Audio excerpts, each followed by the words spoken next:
안녕하세요. 이번 시간에는 2019년도 제2의 필기시험 과목 전기기기 문제를 함께 공부해 보시도록 하겠습니다. 2019년도 전기기사, 전기공사기사 제2의 필기시험 제3과목 전기기기 문제입니다. 이제 41번부터 보십니다.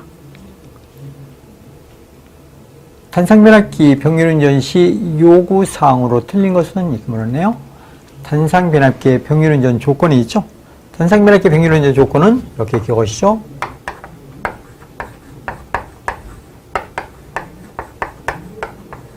단상변압기의 병렬운전 조건이라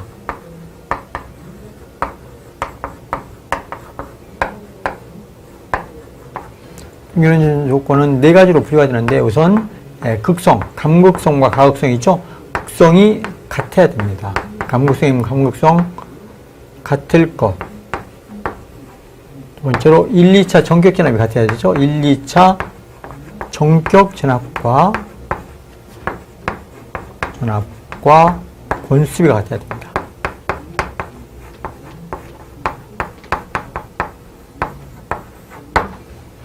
그리고 변압기 내의 저항과 리액턴스 B가 같아야 됩니다. 저항과 리액턴스 B가 같을 것.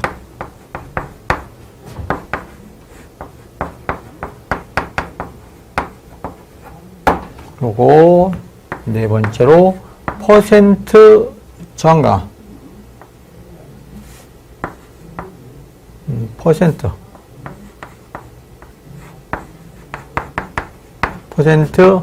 임피던스 강화가 같아야 됩니다.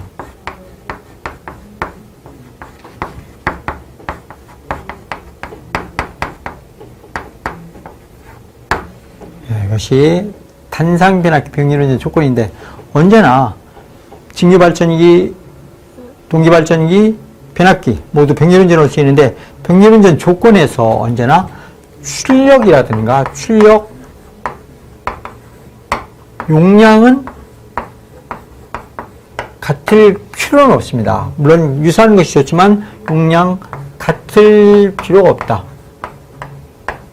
같을 것 하면 이거 무조건 답이 됩니다. 틀렸습니다. 무조건. 출력이라든가 용량이 같을 것은 해당 사항이 없습니다. 달라도 전혀 상관이 없거든요. 자, 그래서 보기를 보시면은 1번 극성이 같을 것 맞죠? 전격 출력이 같을 것. 이건 출력과 용량은 같을 필요가 없습니다. 크기는 약간 달라도 병렬운전을 하는 데는 전혀 문제가 없습니다. 그래서 2번이 무조건 답이 되겠네요. 전격 전압과 권수비가 같을 것, 저항과 리액턴스의 B가 같고, 퍼센트 임피던스 강화가 같을 것, 예. 변압기의 병렬운전 조건이 되겠습니다. 42번 유도전동기로 동기전동기를 기동하는 경우에 유도전동기의 극수는 동기전동기의 극수보다 2극 적은 것을 사용하는 이유로 옳은 것은 물었습니다. 단 슬립은 S는 슬립이며 NS는 동기속도이다. 이런 얘기죠. 이게 싱크로너스 모터 동기전동기가 있습니다. 동기전동기를 기동시킬 때 여기서 뭘 연결해서 유도전동기를 연결해서 인덕션 모터를 연결해서 얘를 기동시킬 수 있습니다. 교전압의 공에서 같은 전압을 받으니까 연결해 주셨죠. 그럴 때 여기에 극수가 예를 들어서 동기전동기 극수 P가 12극이다. 이럴 때 이 유도전동기 극수는 어떠냐? 유도전동기 극수는 동기전동기 극수가 12극일 때 유도전동기 극수는 10극을 사용해야 됩니다. 10극. 이 동기전동기보다 2극 작은 극을 선택해야 되거든요. 이렇게 왜 2극 작은 극을 선택해야만 하느냐 하는 이유입니다. 그럼 간단하게 동기전동기의 회전속도는 동기전동기의 싱크로너스해서 동기속도 NOS를 붙입니다. 동기전동기의 회전속도는 P분의 120 F라는 이런 동기속도로 회전하거든요. 이게 동기전동기 회전속도입니다. 그럼 유도전동의 회전속도는 어떻게 되느냐? 유도전동의 회전속도는 동기속도 NOS에 1-S만큼 속도가 약간 떨어집니다. 전기에 보면은 동기속도 NOS, 여기 있죠? 마이너스 S 곱하기 NOS. 요만큼 속도가 떨어지거든요.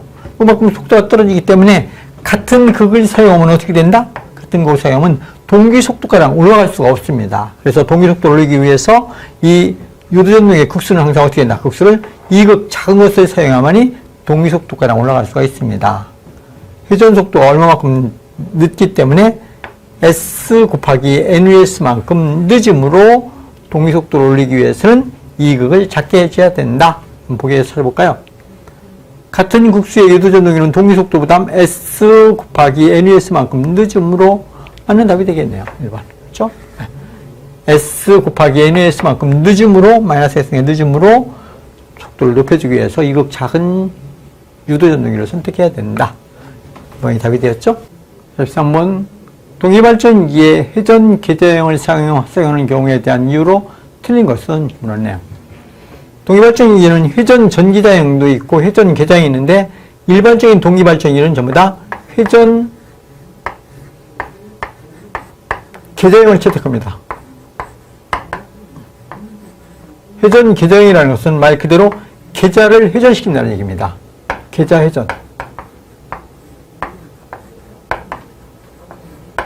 그럼 계좌를 회전시키는 이유로서 적당하지 않은 것을 물었는데, 그럼 계좌를 회전시키는 이유는 무엇이냐? 이 회전 계좌형을 쓰는 이유는 이런 이유입니다. 이유. 회전 계좌형을 채택하는 이유로 가장 중요한 것은 계좌를 회전시켜주면 전기자는 정지시킬 수가 있거든요. 그럼 전기자에 고전압 대전력이 발생되는데, 고전압 대전력이 발생되는데 대전력 인출이 용이합니다. 전기자에서 만들어지는 대전력, 전기자를 정지시켰기 때문에 대전력 인출이 용이하다.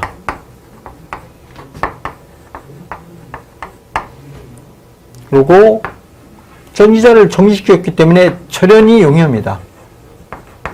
절연과 여러 가지 냉각 효과가 유효한 것입니다. 절연이 용이하다.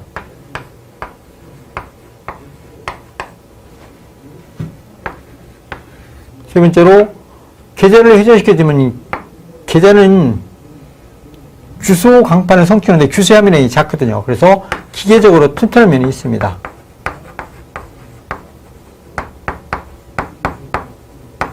튼튼하다. 기계적으로 튼튼하다. 네 번째로 계좌에는 저전압 소전류, 직류 소전류가 흘러가거든요. 계좌 본선에는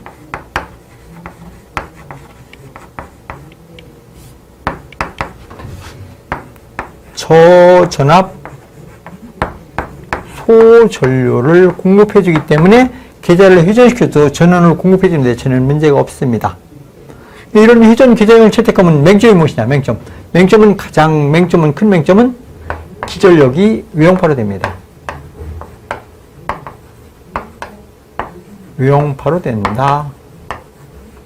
그래서 이런 전기자 곤솔을 쓸 때 분포권을 쓴다든가 단전호권을 쓴다든가 해서 기전력의 파형을 개선하는 게 여러 가지 곤솔법이 나오게 되는 것입니다. 자, 그래서 보기를 보실까요? 그래서 회전 계좌형을 사용하는 경우에 대한 이유로 틀린 것을 물었는데 기전력의 파형을 개선한다. 그건 말이 안 되죠. 기전력의 파형이 외형파로 됩니다. 찌그러지는 것이죠. 근데 개선하기 위한 것이다. 그럼 전혀 해당 사항이 없죠. 1번이 답이 되네요. 나머지 전부 다 맞겠죠. 전기자가 고정자이므로 고압 대전료용에 좋고 절연하기가 쉽다.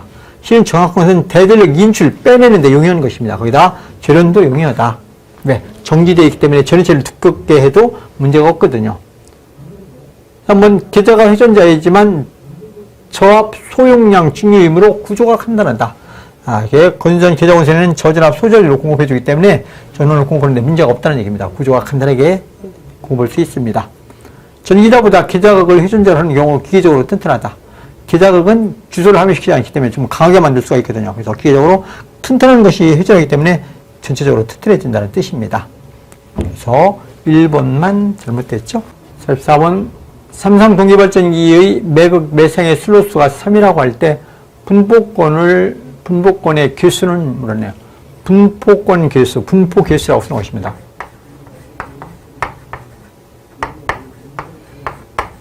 분포 개수를 K에다 디스트리뷰션에서 D를 붙이죠. 이 분포 개수는 이렇게 공식이니까 암기하십시오. K 디스트리뷰션은 무엇이냐?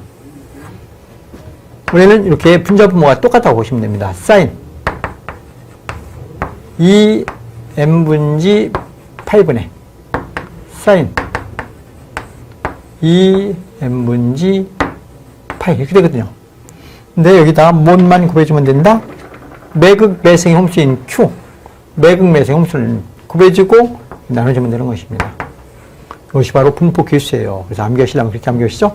사인 2n분의 파이분의 사인 2n분의 파이 똑같고 여기다 매극매수 홈수 곱해주고 매극매수항의 홈수 나눠진다. 이렇게 알아두시면 되겠죠.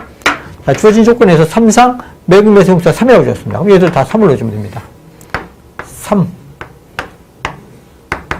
사인 3상 동기발전이기 때문에 2, 3 곱하기 3이니까 2, 3은 3상이니까 2, 3은 6, 6, 3, 18이 되네요. 180도 파이 레드. 이게 3상이니까 6분의 파이니까 사인 30도. 사인 30도는 얼마니까? 2분의 1이 되는 것이죠. 밑으로 내려오니까 되겠네요.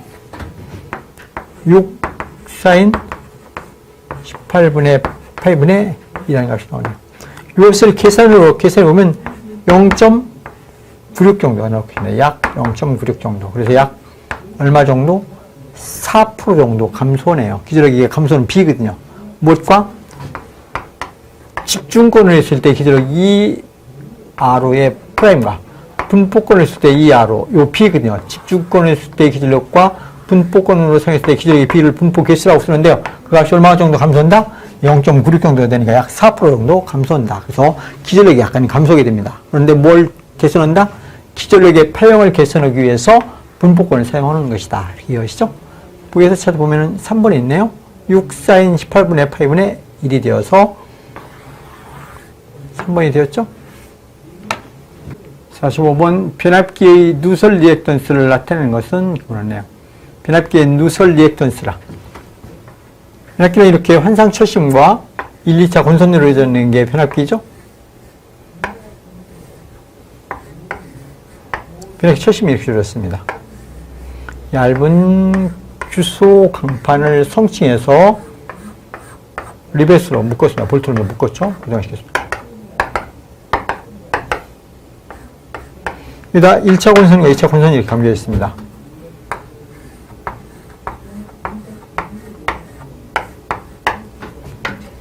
일, 2차 이렇게 권선이 감겨 있는데 여기에 정연파의 교류 전압을 공급해 줄 때 그래서 1차 측의 기전력 2와 후 2차 측의 기전력 E2가 나오고 여기에 부하를 연결하면은 2차 측이나 V2가 나오죠. 자, 이때 여기서 자속이 순환하는데 이게 철심을 통해서 이렇게 순환하는 자속. 이게 본래의 자속이며 이 밖으로 나오는 자속이 있습니다. 예, 누설 자속이라고 씁니다. 누설 자속. 이 누설 자속에 의해서 뭐가 나온다? 누설 리액턴스라는 것이 나옵니다. 1차 권선의 저항 R1과 누설 리액턴스 제2의 X1. 2차 측에도 2차 권선의 저항과 누설 자속에 의한 리액턴스 X2 이렇게 나오죠. 이게 누설 리액턴스인데 누설 리액턴스는 어떻게 되느냐 이런 문제입니다. 누설 리액턴스 X는 무엇이 된다? 얘는 오메가 L가 되는 것입니다. 인덕턴스, 유도개수라고 쓰는 것이죠. 인덕턴스에다 각속도 오메가로 빼주면 리액턴스가 되거든요. 인덕턴스는 이런 솔레노이드 인덕턴스는 이 솔레노이드 이 철심이거든요. 변압기 철심. 철심의 단면적 자료의 길이분의 투자율 단면적 S, 이 권수의 지급이라는 게 인덕턴스입니다. 그래서 각속도 오메가 곱하기 이게 리액턴스입니다. 자료의 길이, 투자율, 권수의 지급의 비례하고 면적, 철심의 단면적의 비례하게 되는 것입니다. 그래서 리액턴스는 항상 무엇에 비례한다? 리액턴스는 코일의 권수 NO의 지급에 비례하더라. 여기는 코일의 권수 NO의 지급에 비례한다. 1차 코일의 권수 N1, 2차 코일의 권수 N2 있죠? 이 코일의 권수의 지급에 비례한다. 따라서 3번 NO의 지급에 비례한다. 3번이 되겠네요. 46번 가정용 재봉틀, 소형 공구, 영사기, 치과 의료용, 엔진 등에 사용하고 있으며 교류, 직류, 양용 모두에 사용되는 만능전동기는 이렇게 물어내요. 만능전동기, 직교, 양용. 우리 직권전동기가 있죠?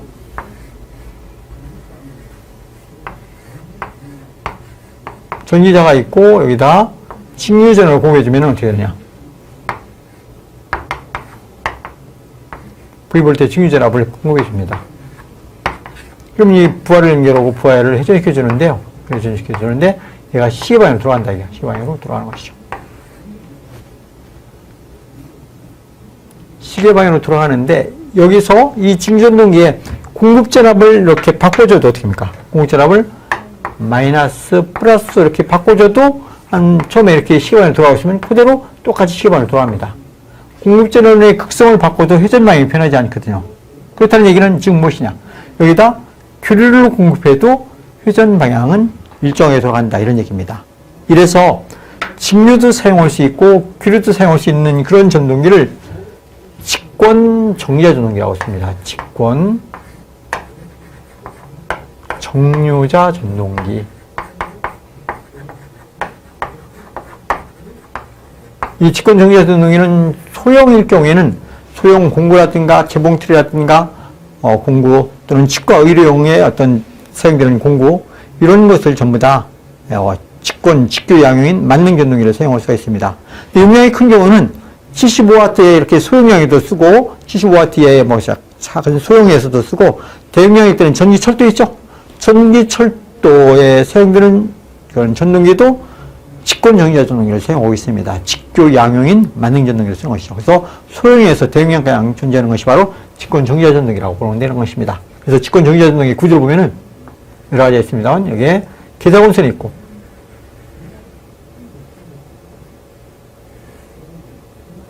여기다 전기자 이렇게 나왔죠. 이건 직권형이라 해서 가장 단순한 것입니다. 소형일 때.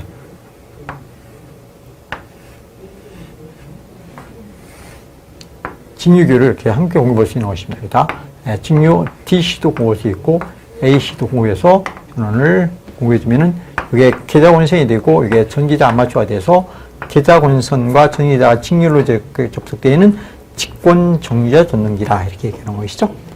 그래서 만능 전동기는 단상 직권 정류자 전동기이다. 직권 정류자 전동기 단상도 있고 삼상도 있습니다. 삼상 뭐 실하게 전동이 되어 있는데 단상에 대한 것이죠. 단상 직권 정류자 전동기다. 여러분 4번이 되었네요. 7번 전격 전압이 220V, 무부하 전압이 230V, 전격 출력이 40kW인 직류 분권 발전기의 궤도 저항이 22옴, 전기자 반작용에 의한 전압 강화가 5V라면 전기자 혈류의 저항은 얼마인가 이렇게 물었습니다. 분권 발전기가 조졌으니까 이렇게 보면 되겠네요.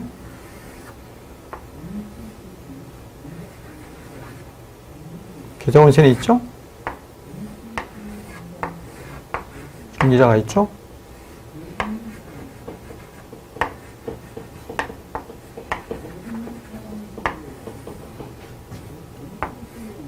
부하가 이렇게 연결되어 있습니다.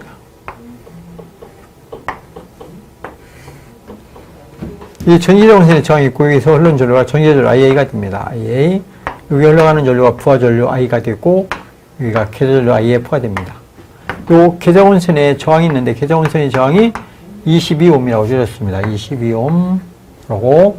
여기에 전격 전압이 V가 있고로 220V라고 줄였고 이 부하에서 발생되는 출력 P가 얼마이다?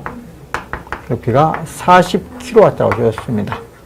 자, 이럴 때 요 전기자 저항값은 얼마이냐? 단 여기 브러쉬가 있는데 이 브러쉬에 의해서 전압 드롭이 생기는데 이 브러쉬의 전압 강화 2B라고 써서 얘는 5V의 전압 강화가 생긴다고 했습니다.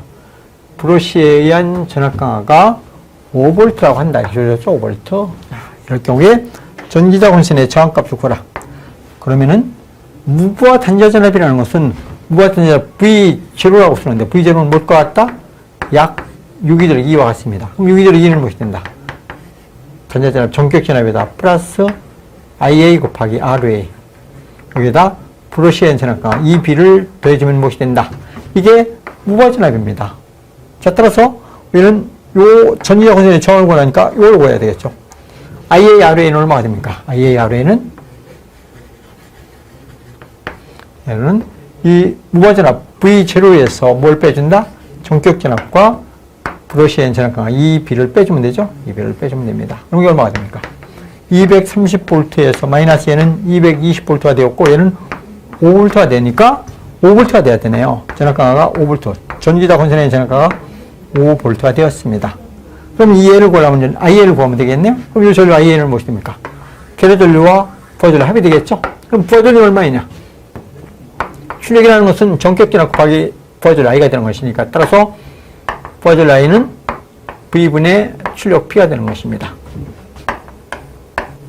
V는 220V가 되었고 220V, 출력은 40kW니까 하나, 둘, 셋, 3만이 되겠네요. 계산기로 눌러보시죠. 181.818이 나올 것입니다. 자, 그 다음에 계류전류. 계류전류 여기 전압과 이 전압이 같은 전압이기 때문에 220V를 22A로 나누면 계좌원선의 전류 IF가 되겠죠. 그래서 IF는 계좌원선의 저항 ROF로 단자전압 V를 나눠주면 됩니다. 그래서 22옴으로써 220V 나눠주니까 10A가 되겠네요. 계좌원선의 전류 10A. 그럼 전기자 전류가 나왔죠? IA 값은 I 플러스 IF가 되어서 181.81 플러스 10A가 되니까 191.8A가 되네요.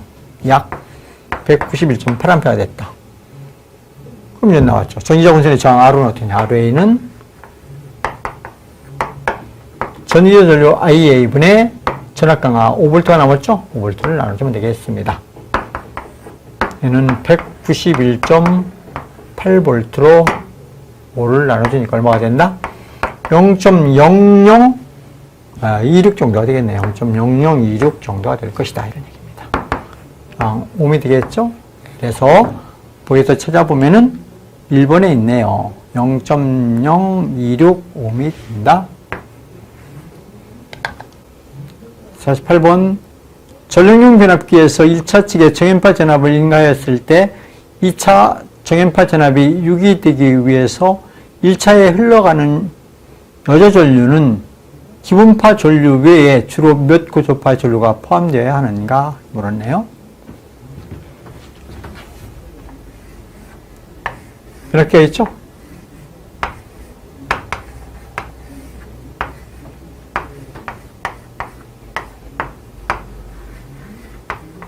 그래서 정연파의 교류전압을 공유해 줍니다. 그럴 경우에 이 철심에서 자속이 변하는데 요 자속의 모양이 요 자속 하이의 모양이 정연파로 되어야 2차 측의 기전력이 정연파로 되고 따라서 요 2차 측의 공급전압이 뭐가 된다?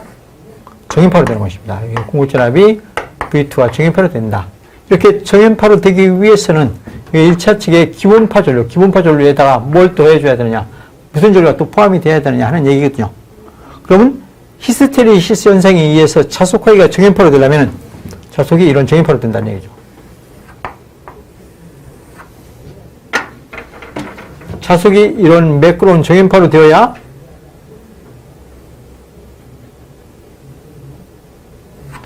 자속 하이가 정연파로 되어야 따라서 기전력 2가 정연파로 되고 기전력 2가 정연파로 되면은 뭐가 2차 측의 공급전압 V2도 정연파로 됩니다. 그럼 이 자속이 정연파로 되기 위해서는 히스테리시스 현상에 의해서 여자 전류가 이렇게 외형파로 돼야 됩니다. 여자 전류 모양이 이렇게 외형파로 돼야 되거든요. 외형파로 되면 이렇게 일그러진 판이 되는데 이렇게 뾰족한 이런 판이 나오려면은 이게 여자 전류 모양이 되는데 이렇게 뾰족한 여자 전류의 모양을 만들기 위해서는 3고조파가 포함이 되어야 됩니다. 기본파에다가니 3고조파가 포함이 되어야 여자 전류가 무슨 파가 된다? 여자 전류가 첨두파로 되고 첨두파로 되기 위해서는 기본파에다 뭐가 포함이 되어야 된다? 제 3고조파가 포함이 되어 흘러줘야 여자 전류가 외형파로 되고 여자 전류가 외형파로 되면 자속이 정연파로 되어서 자속이 정연파로 되면 2차 측 전압이 정연파가 유도되더라. 이렇게 이어지는 것입니다. 자, 그래서 1차 측의 여자 전류에는 기본파 외에 몇 고조파? 제 3고조파가 포함이 되어야 한다. 그래서 답은 2번이 되는 것입니다. 3고조파가 포함이 되어야 2차 측 전압이 정연파로 되더라. 이것이죠? 49번 보시겠습니다. 스텝각 2도, 스태핑 주파수가 1800pps인 스태핑 모터의 축속도는 이렇게 물었네요. 스태핑 모터는 여러 종류가 있는데 그 중에서 이렇게 회전자가 있는데 회전자의 자석이 NS, NSN 이렇게 되어 있는 것도 있고 또 이게 2종으로 되어 있는 것도 있습니다. 여기는 고정자에 전원이 공급되면은 자석이 생깁니다. N극에서. 이렇게 해서 여기다 전원을 공급해주면은 어떻게 된다? 얘가 NS가 돼서 이게 이 위치에 놓여있다가니 요게 자석이 더 옆에 또 자석이 또 이렇게 있어갖고 여기에 전원을 공급해주면은 이게 한 스텝씩 이동하게 되는 것입니다. 또 여기 또 전원을 넣어주게 되면 이동하는 것입니다. 이게 고정자가 되고 이게 회전자가 되는데 이렇게 한 스텝 탁탁탁 이동하거든요. 그럼 스텝각이 그 2도라는 것입니다. 스텝각 베타가 쓰는데 스텝각이 2도이며 그래서 펄스 파형을 가해주는데 펄스 파형이 초당 1800 펄스 파형을 가해줬다는 얘기입니다. 1800 pps. 그래서 펄스 주파수 FP로 써서 얘가 1800 이렇게 펄스 퍼 세크라고 쓴 것입니다. 이럴 때 얘의 축속도, 얘의 축을 이렇게 기준으로 했을 때 이게 회전하는 속도를 구하라. 축속도가 나오는데요. 축소 직육이라고 얘기할 수 있습니다. 축속도는 어떻게 되느냐? 축속도를 N이라고 썼을 때 축속도는 이게 공식입니다. 360분의 스텝각 베타 곱하기 펄스 주파수가 곱해지면은 이게 축속도라고 쓰는 것입니다. 자, 그럼 주어진 대로 넣어주면은 360도 분의 스텝각이 베타가 2도라고 주어졌죠? 2도 곱하기 펄스 주파수가 1800 pps라고 주어졌습니다. 이걸 계산하면 되는 것이죠. 이걸 계산하면 이건 얼마입니까? 5가 되겠습니까? 5 곱하기 2니까 10 rps가 되는 것입니다. 속도가 10 rps라는 축속도를 얻어낼 수 있더라. 자, 그래서 축속도는 보기에서 찾으면 2번이 되겠네요. 이건 2번이 되겠습니다. 스태핑 모터는 여러 종류가 있는데 그 중에서의 하나를 예를 드는 것입니다. 50번 변압기에서 사용되는 변압기 U의 구비 조건으로 틀린 것은 물었네요. 변압기 U라.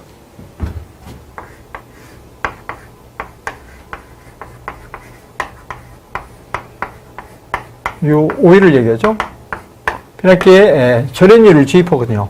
이 변압기 U의 주입 목적은 무엇이냐? 우선 가장 기본이 절연 내력을 증대. 절연 내력 증대와 냉각 효과를 증대시키는 것입니다. 를 목적으로 변압기에 기름을 주입합니다. 기름은 이건 광물질에서 채취한 광유예요. 지금 현재 광유를 많이 사용하고 있는데요. 이 절연유의 구비 조건은 무엇이냐? 절연 내력을 증대시켜주기 위해서 절연 내력이 커야 되겠죠? 절연 내력 클 것. 두 번째로 냉각 효과를 높이기 위해서는 점도는 낮아야 돼요. 잘 순환해야 되니까 점도 낮아야 되고, 다음에 인화점, 불 붙는 점은 높고, 인화점은 높고, 시베리아트에서 얼어버리면 안 되거든요. 응고점은 낮아야 됩니다.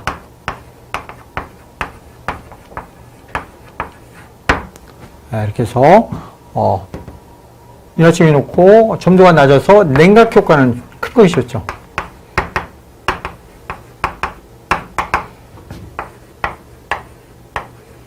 좋을 것 여기 쓴 것입니다. 그다음에 시간이 지남에 따라서 화학 변화를 일으키면 안 됩니다. 화학작용이 없고 침전물도 없어야 됩니다. 화학작용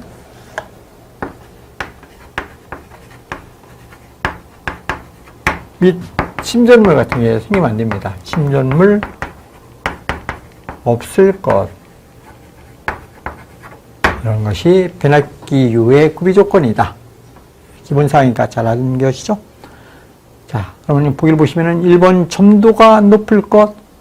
점도 낮아야 되는데 높다고 했으니까 무조건 틀렸네요. 그래서 답은 1번이 무조건 틀렸습니다. 점도가 높으면 한 곳에 이렇게 착 달라붙어 있으면은 순환을 해야 되는데, 그래서 냉각을 이렇게 해야 되는데, 순환을 못해서, 냉각효과가 떨어지는 것입니다. 그래서 점도가 낮아야 되는 것이고, 응고점은 낮을 것. 그렇죠. 응고점은 낮고, 인화점은 높고, 절연 내력이 커야 된다. 다 맞고, 1번만 틀렸습니다.